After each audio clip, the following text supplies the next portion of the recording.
Hey everyone, and welcome back to my channel. Today I am doing my second book review, and it is going to be on The Bear and the Nightingale by Catherine Arden.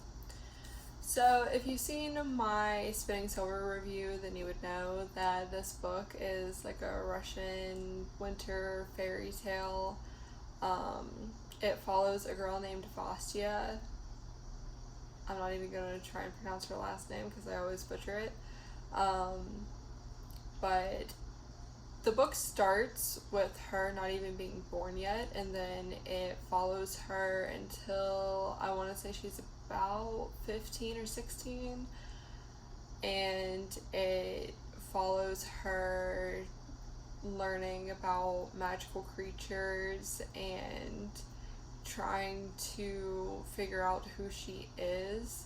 This is the first book in the Winter Night trilogy, and I have to say, even though I found some parts of it to be kind of tedious, just with the descriptions, and I do mean like in-depth descriptions of what's going on, it was still really enjoyable. I think I actually like this book better than I like Spinning Silver, but then again, this is the first book that I read. This book first before I read Spinning Silver, so I guess that will always kind of mean that I like it a little bit more.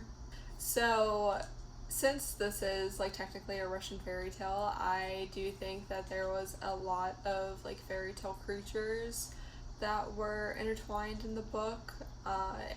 It really has the theme of like religion and stuff like that. There is a character called Father Constantin that shows up, which I believe he kind of works not as a mirror, because that's not the right word, but he is like the opposite of what Vasilisa is going through, or Vasya.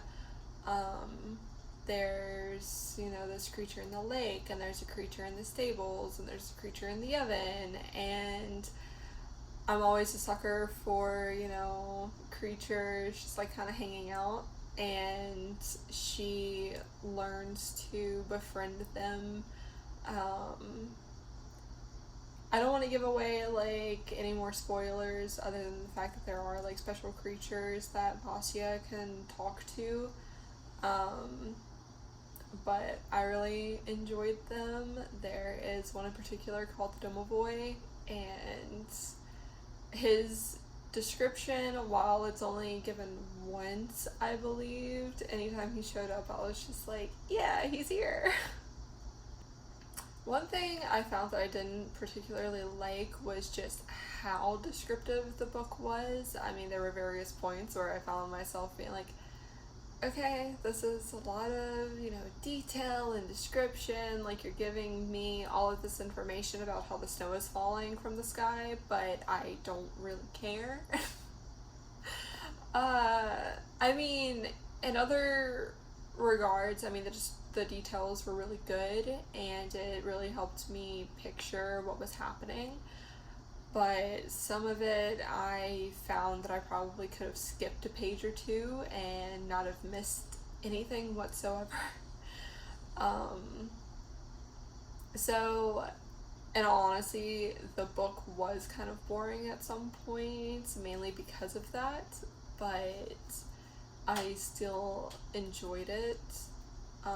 Just because I believe the story itself was well written, and I came to really like Vasya, and you kind of get her side, but then you also have other points of view, like her father's, though it's not like a specific point of view. You as the reader, everything that's happening, whether it's Vasya and what she's doing, or Dunya, which is her caretaker, more or less, or her father, Peter, or even her stepmother.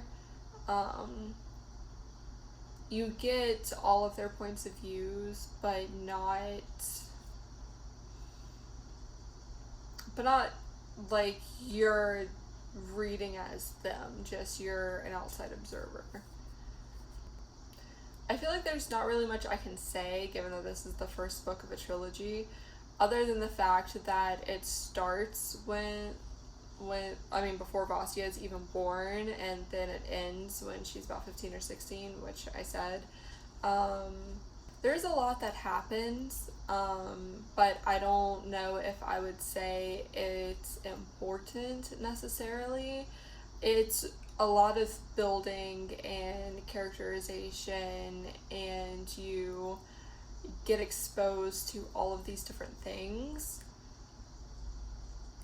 And then you have 2 more books after this one that, kind of builds on what you learn in this first book.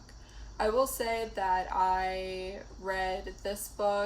started reading this book maybe towards the beginning of quarantine, and then I didn't finish it, and then I picked it up again, and then I finished it, and then I think I waited like a month before I read the other 2 books. So I will say that I did enjoy this book, even if I found at certain points I was becoming disinterested in the details that were given. But I guess that's to be expected, given that you tend to like certain characters more than others. And I really did like Vasya.